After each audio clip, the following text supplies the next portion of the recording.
What is going on, Colts Nation? Welcome back to another episode of Bring the Juice. Your guys, Cody and Derek, back for another episode, guys. And in this one, we are going to talk about these 6 candidates right now. As of right now, we are recording on a Sunday evening. As of right now, these are the 6 candidates that the Indianapolis Colts have brought back or requested to bring back for second interviews. Just a note here, Dan Quinn has officially dropped out his name a few days ago from the head coaching search. He is going to stay as DC for the Dallas Cowboys. So with that being said, the Colts brought in a couple other guys as well. Just want to kind of name these 6 guys that the Colts have brought in. There's been rumors about potentially a 7th guy. We don't know who that is as of right now, but that very much could change very soon, with guys like DeMeco Ryans now being out of, the playoffs and, some other guys I know like Mike Kafka's been a name that had a first interview that we thought maybe would have a second interview, and a few other guys as well there. Brian Callahan being the other one, probably. Those would be probably the 3. Out of the 3 guys, probably one of those would get that 7th interview if the Colts do go with 7. Right now, it's just 6. Here are the 6 names in no particular order: Jeff Saturday, Wink Martindale, Ejiro, Evero, Raheem Morris, Rich Bisaccia, and Shane Steichen. So, with that being said, we are going to do our power rankings here of these 6 coaching candidates, and we're going to kind of give reasons why we think these guys are these ways. I know there's some guys that are clearly, either this one or that one. And there's some other guys where it's like, I put him here, but I could be swayed either one way or the other in terms of power rankings. But this is kind of the one that, as Derek and I were talking, these are the 6 guys in the order from 6th all the way to our favorite candidate here. So let's start with the number 6 candidate, Derek. Who might that be? If anybody doesn't know, I think a lot of Colts fans feel the same sentiment, but let me know your thoughts here, Derek, on number 6. Yeah, I think you and I and a lot of Colts Nation agree with this one. And number 6 is going to be Jeff Saturday, who was the interim head coach for the Indianapolis Colts this year. I think the reason you give him that title at number 6 right now is just because of a lot of the other candidates that you have in your arsenal right now. They have a lot more of that coaching experience. They have a little bit more of what you're looking for in a coach to lead a team. And I just think from a game management standpoint, from a player personnel standpoint, that I think there are other coaches that can do the job better than what Jeff Saturday can. No doubt that Jeff Saturday understands the game of football and knows how to win games. But at the end of the day, you have to, based on head coaching, it only results in wins. Like if you don't gain wins, then you don't keep your job very long. And for the simple matter of, we talked about, some people have tried to make the argument of why Jeff Saturday should be back because statistically the Colts got a little better over the span of things, but clearly it wasn't very great. I'm not going to totally knock him for that. It's kind of, the Colts roster is not built very well right now. But the big problem that you had is whether it was intentional or not, the Colts blew a lot of leads in the back half of that season. There were multiple games that the Colts should have won and didn't end up winning by blowing huge leads.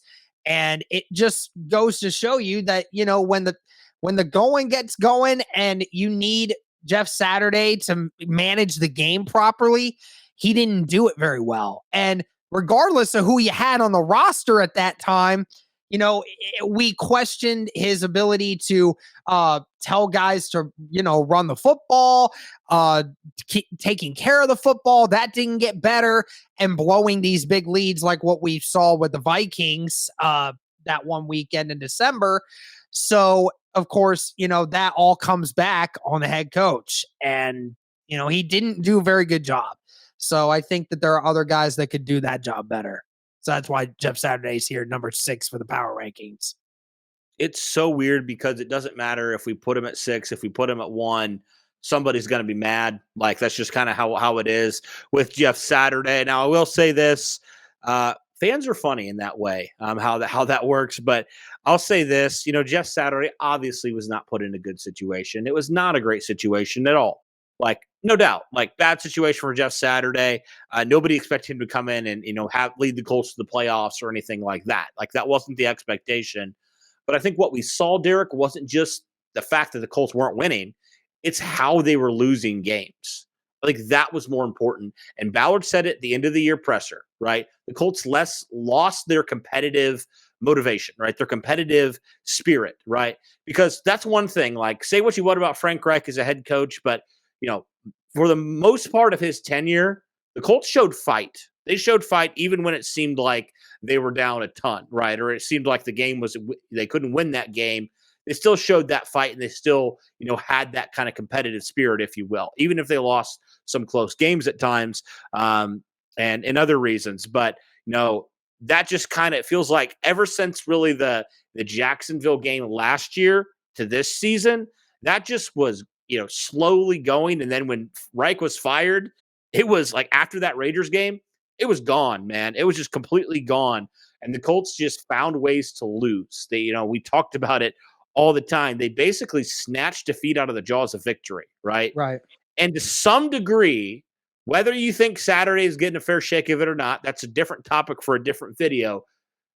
You have to admit on some level that Jeff Saturday has to be held responsible for this in some way, right? Because the Colts were not even competitive in some games, right? They weren't even competitive in certain games. They were lifeless down the stretch. Like they lost to the worst team in football, which is weird because people were saying, they were practicing harder under Jeff Saturday than what they were with Frank Reich. That tells you something, but at the same time, they didn't translate. You practiced harder, but didn't translate much. And I think the biggest problem is I think from this coaching perspective, and it's something that we talk about and Colts fans talk about, but we're not actually putting that into the arguments as to why some of these coaches are ranked the way they are. And I'll say this, it is, how do you develop your quarterback that you're about to get, and who do you bring on staff with you? I don't know who Jeff Saturday is going to bring on the staff with him. I don't know who his connections are. I don't know how I trust that. I don't know how I feel about that. He's got media guys in there with him, but what coaches right now want to be a coach under Jeff Saturday? Who wants to do that? And then on top of it, like I said, with mentoring and developing a quarterback, no doubt Jeff Saturday could be a good mentor. But I don't know how I feel about him bringing a guy in and developing them. I don't know how I feel about it. I don't know how I feel about Jeff Saturday's specific reasoning to go and get a specific quarterback and how to develop them. I think that there are other guys more qualified to do that task. Exactly. Yeah. I mean, no knock against Jeff, but yeah, like he just hasn't been in the coaching circles. So like he doesn't have the kind of connections that pretty much every other candidate has to some degree, right? It's just a reality of not having any coaching experience at the NFL level. That's just a part of it. And so, yeah, especially if you're, wanting to do kind of a soft rebuild with your roster, you want to develop a rookie quarterback. Like, why in the world would you want to go with a guy with literally no head coaching experience and no experience, maybe having a guy that can develop him? How are Colts fans supposed to trust that? Like, I just don't think you can do that, and you can honestly sell that to fans. I really don't think you can. So for those reasons, and I want to say this because people just think we are going all in on Jeff. We hate Jeff. We think he's a terrible. We're not. This is not personal at all. We love Jeff Saturday as a player. He was a great player. He's a great human being. No doubt about that. There's 100%. No question. I said the same thing about Frank Reich, bro. Like, I mean, again, we wished him luck when he went to Carolina. I have no ill will against Frank Reich. How he ended with us, I mean, at the end of the day, he may not have been the coach for us. That's just how it is. I mean, it's the business. Guys move on from businesses all the time. There's very few people that get to spend 10, 15, 20 years in a place at once because those guys are elite at their jobs and what they do. Frank Reich just wasn't one of them, and Jeff Saturday most likely is not one of them. It's not personal. Like you said, it's business. And again, we may feel one way about them professionally, but at the same time, if we saw them and we interacted with them as human beings, we'd have nothing but respect and love for them because that's the kind of people they are.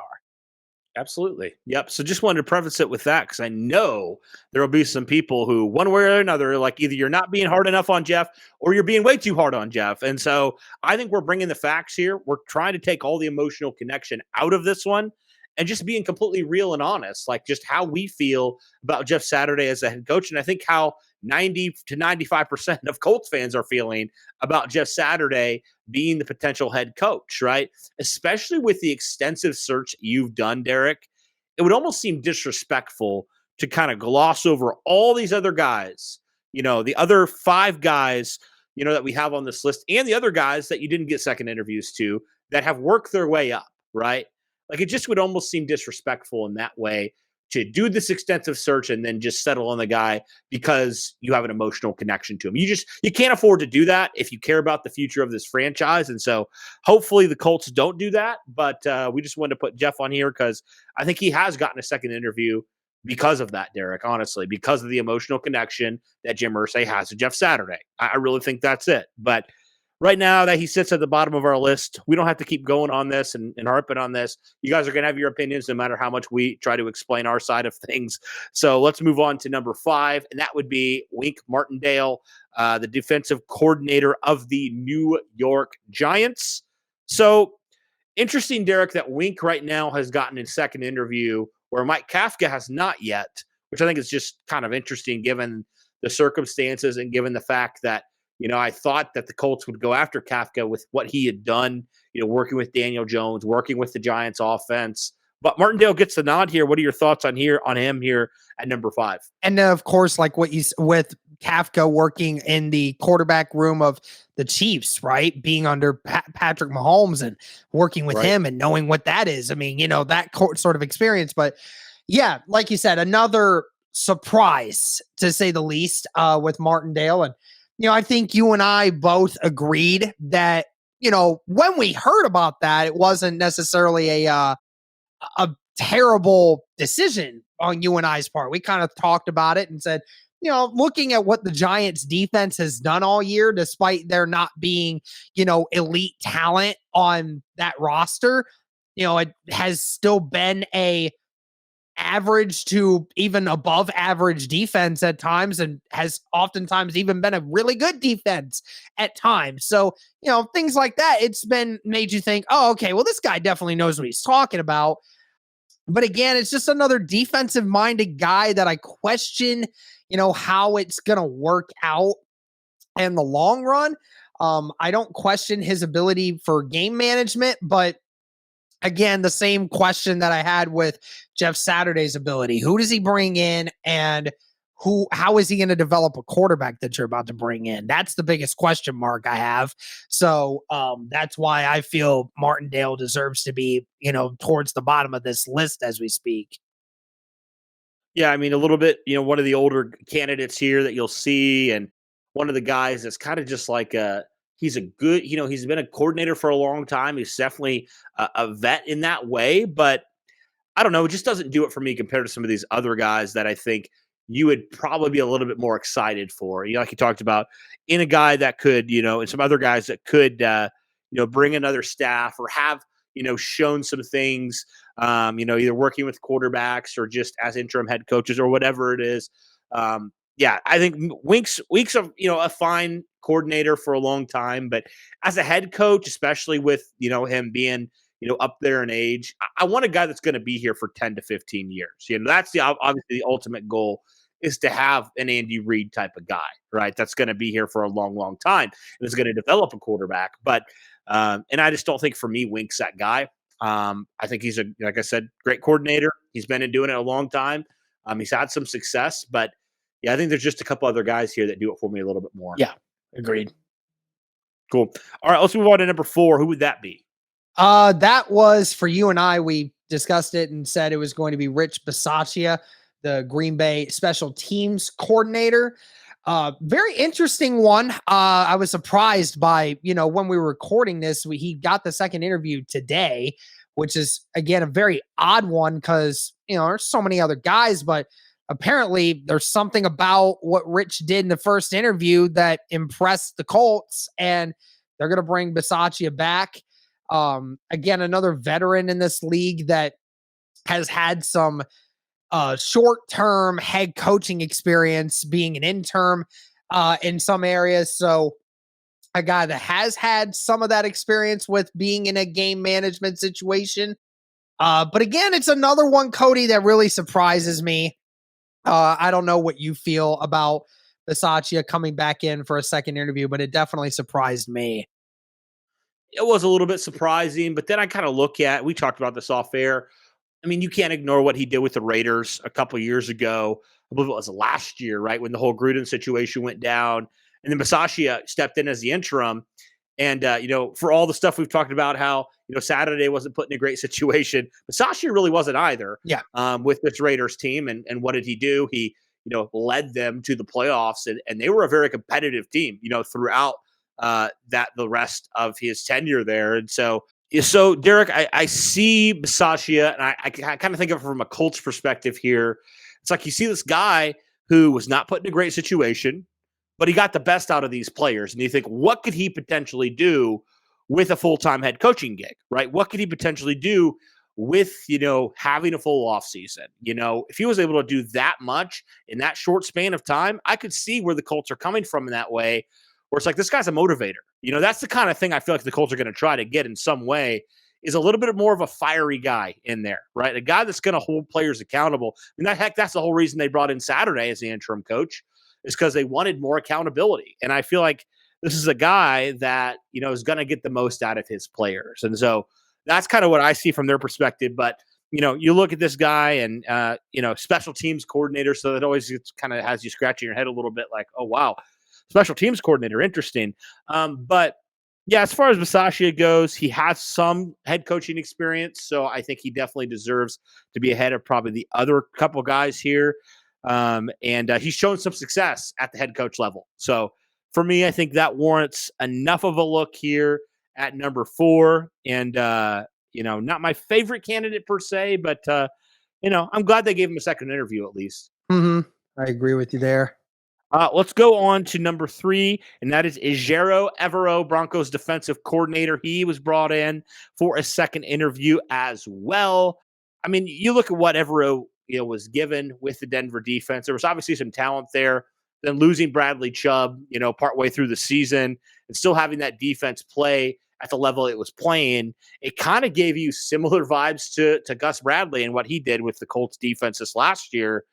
With kind of an inept offense for most of the year in Denver, but the defense was continually week in and week out, putting in what they needed in order to, be competitive in games. And Denver won them a couple games because of their defense. And so Evero's a guy, he has some experience on both sides of the ball, very bright mind here. And I think he's definitely one of those guys that he feels like he's been kind of a riser recently. There's been a lot of people that, nothing but good things to say about Ejiro Evero. And I do think it is interesting to have a guy that was a passing game coordinator as well as working on the defensive side of things. So he's kind of had a little bit of experience everywhere. Why do you have him at 3 here, Derek? Why is Evero here for you? I mean, for like you said, the exact same reason that we talk about what the Colts defense was able to do mostly all year, with the fact that the Colts offense was one of, if not the worst offenses in all of football this year. Your defense was able to still put you in games. And it was the same thing for the Denver Broncos. I think they said, Cody, that if the Broncos had scored 20 points every game this year, then they would have only lost 3 games. They'd only lost 3 games. It might be 4. I might be tripping on it, but nevertheless, still 13 or 14 wins with that defense. I mean, that just goes, if your offense just put up 20 a game, 20. I mean, it just goes to show you just how bad they were this last year offensively, but how elite defensively they were this last year. It was the same thing we talk about with DeMeco Ryans. Already took a good defense, but made it practically elite at just about everything that it did. And then still, when you traded away your best pass rusher, maybe your best defensive player altogether mid-season, you still had them playing at an elite level, never let them get down, never let them use an excuse. They just balled, man. That's just what they did. And it's a fantastic thing to see. I mean, it's one of those situations where you feel like he could get something out of his units, right? Like he's obviously doing something that makes you think, oh, this guy's got a handle on what he does. And that's exactly why you have him here. Now, again, people have the same question marks, right? Like, what's he going to do offensively? How's he going to manage a game? All this thing. Those are obviously questions that you still have to deal with. But, you know, from what we heard is the Colts had a relatively good chat with him with his second interview. So definitely would not be shocked to see him be, you know, maybe a final contender. Who knows? He might be one of the, you know, they might knock it down to like 3 or 4 guys, and Evero might be one of them. You never know. I mean, it'll be very interesting, but Evero has done some great things with the Denver defense. Just matters on whether or not he's going to be able to influence Ballard and Irsay that he can do the same thing on the offensive side of the ball. Yep, exactly. I do wonder, you know, who's he going to bring in? That's always a question we have for all these head coaching interviews.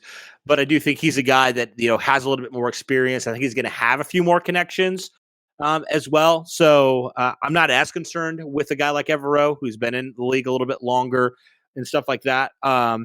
So moving on to our top 2, and this second guy here is a guy that actually just got interviewed or got requested for his second interview.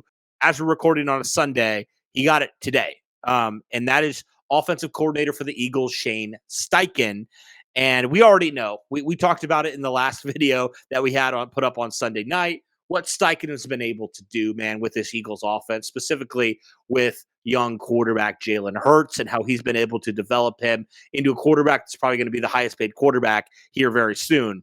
And not just that, but just the offense in general for the Eagles. They've been so balanced this year between run and pass, and they've just been virtually unstoppable for this entire season. So talk to me here, Derek, just about Shane Steichen and why he is our number 2 candidate here.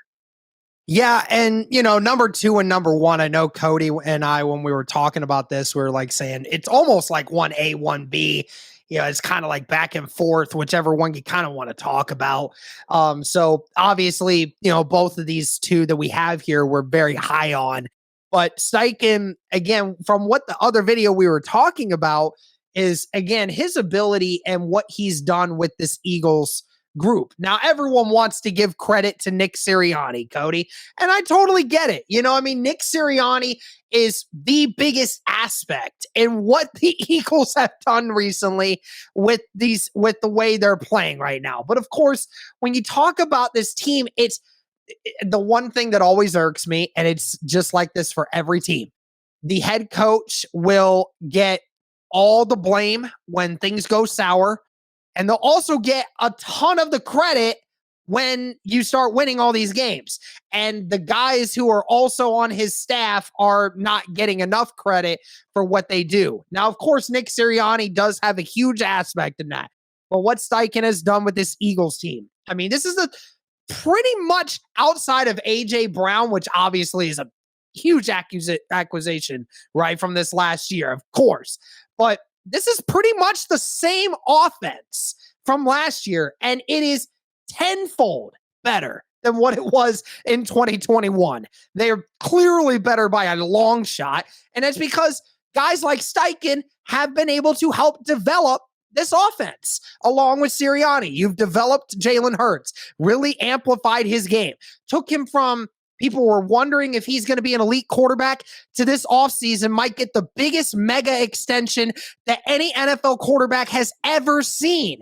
That's what we're hearing now. Miles Sanders, who had a down year 2 years ago, and even this last year wasn't a elite running back, this year in the biggest games has been averaging over 100 yards per game in the playoffs. So Miles Sanders is getting involved.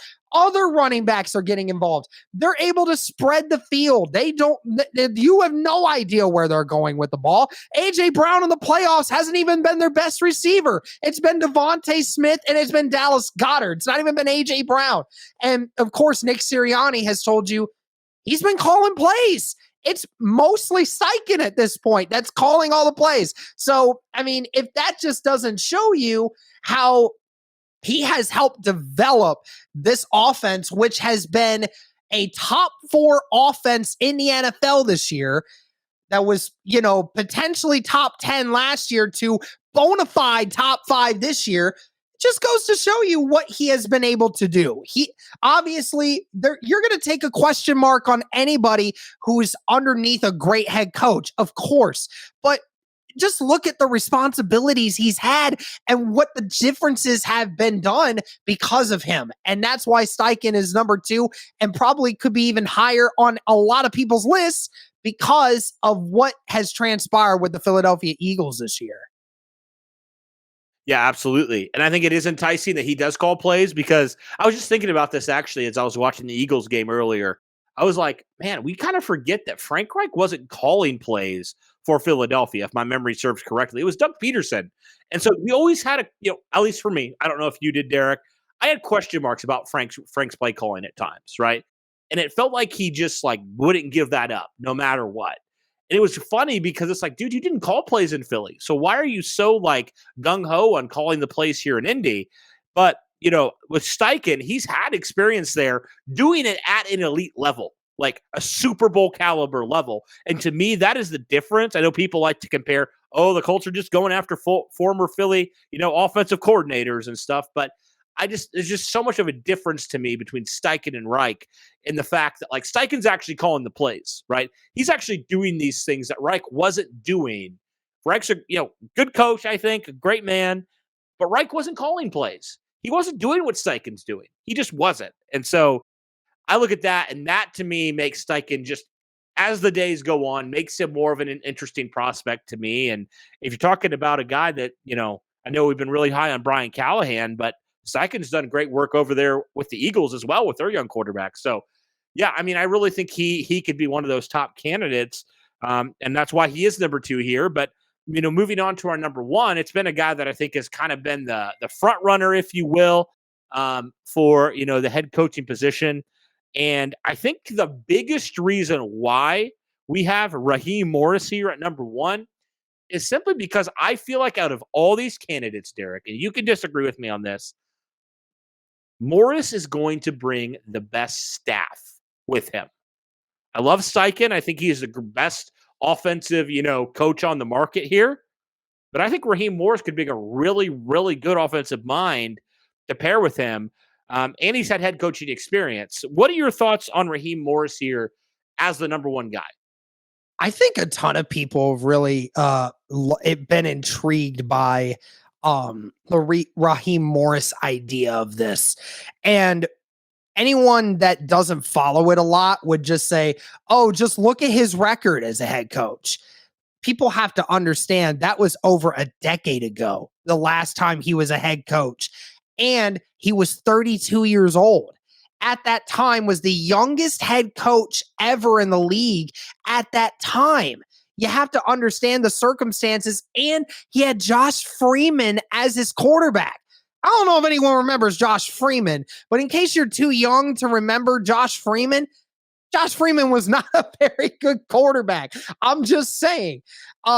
And listen, I don't remember what YouTube show or whatever show this is that he went on with Ryan Clark and the other guys, but he talked about how that went down and how how they lost those last 10 games in a row when they were off to a great start. They lost 10 in a row.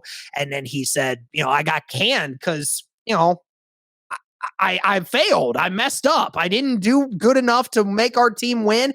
And that falls on me. I'm a head coach. I have to accept it. I got to own it. I understand that. And, when I hear him talk, it's just a sense of this guy gets it. This guy understands. He holds himself accountable. Other guys say they hold themselves accountable. This one actually sounds like he does. And this guy's been around the league for quite a few years now, but yet is one of the younger candidates in this whole approach, Cody, which is really funny because I think he's 46, if I'm not mistaken. So, he's a pretty young guy, and he's been in the league now for 21 years. 21 years, been in the league for a long time. He's been in the league for half his life. And, he brings a lot of experience. He's got those connections, like you said. There was a lot of different situations that I feel Raheem Morris, from a professional standpoint, can bring a lot of good things to you, understands how the game works, and does have that experience as both, calling offensive plays and calling defensive plays. He has experience on both sides, while the majority of it has been on the defensive side of things. I just think, again, I think he's an amazing mentor for the quarterback that you're about to bring in. I think from a standpoint of keeping a guy's head on straight, Raheem Morris can be that guy for sure. He's got a fire to him, which I think is a great thing for this team. When things are going well, he's hyped up. When things are bad, he's going to let you know about it. That's the thing that I like about Raheem Morris. And you just ask anyone that's been associated with him. I know Rashad has definitely had some experience talking with him and knows him pretty well. And I've asked him, what's his thoughts on him? He says it's his time, man. It's his time to, get that opportunity. And I wouldn't disagree. I think Raheem Morris is a very solid candidate.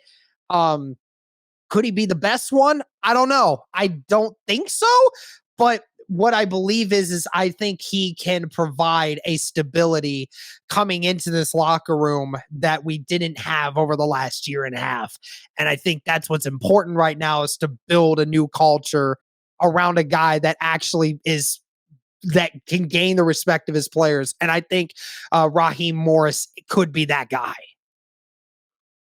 Yeah, absolutely. Yeah, I think that's huge, setting that culture, like you talked about, setting that.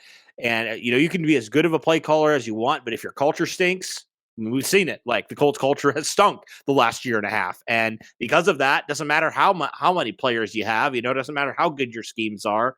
If your culture stinks and you don't know how to win and you don't hold each other accountable, there's a reason the Colts are picking number 4 in the draft. And that's a big reason why. So, yeah, I think Raheem Morris, Shane Steichen, they're both up there for me. Obviously, if Callahan or if D'Amico Ryans or if Mike Kafka, if one of those guys gets it, they might be up there as well. But as it stands right now, guys, those are our top 6 candidates that have gotten second interview requests from the Indianapolis Colts. Some guys have already interviewed. Some guys are still to interview this week. But let us know your thoughts, guys, on these 6 candidates. Who are your top 6 candidates? Let us know those as well in the comments. But that'll do it for this one, guys. Thank you so much for tuning in. And as always, go Colts.